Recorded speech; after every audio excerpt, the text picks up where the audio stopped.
I'm Wade Bartell, President and CEO of SOSDisasterPlan.com. Today is March the 18th, 2011. Yesterday we released a video that had to do with radiation exposure and how to prevent some practical applications for how to prevent exposure. The reason that we're releasing this video today is that here in our operations center we've been monitoring a few things overnight. The thing that seems to be bothering most people is the fact that radiation from the nuclear power plant emergency occurring in Japan has reached the west coast of the United States. Now, fortunately, the levels of radiation are well within the safety limits if all things remain the same. Unfortunately, they're not exactly winning the battle in Japan, so that may change.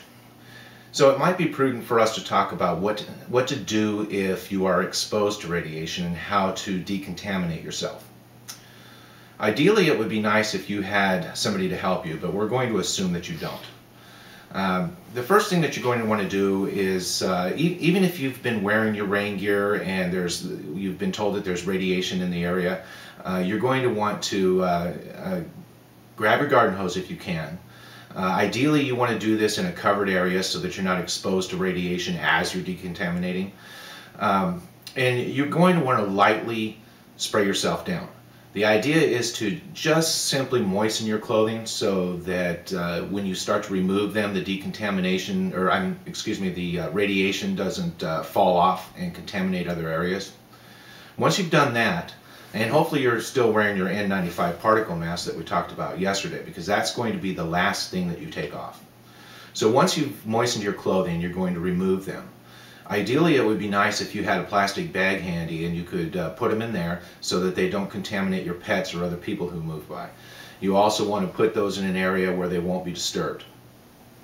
Once you've done that, go into your home and go directly to your shower. Take a shower, leave your N95 particle mask on, scrub thoroughly. If you have any open wounds, don't get them wet too early. You want to do that last. You want to avoid washing the radiation into an open wound. So once you've scrubbed all the other parts of your body, then you're going to flush your wounds out. Now you remove your N95 particle mask, okay, and you shower again. You want to pay particular attention to your hair and the folds in your skin. You want to make sure that everything is thoroughly removed. Once all of that is done, do it again.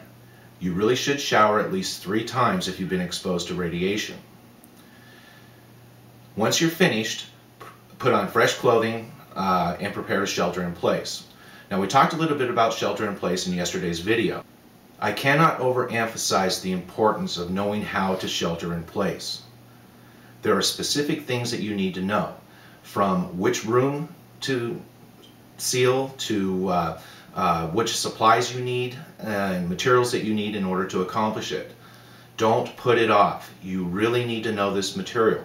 You can find out what to do at SOSDisasterPlan.com, subscribe and log in and go to the shelter in place link. Thank you.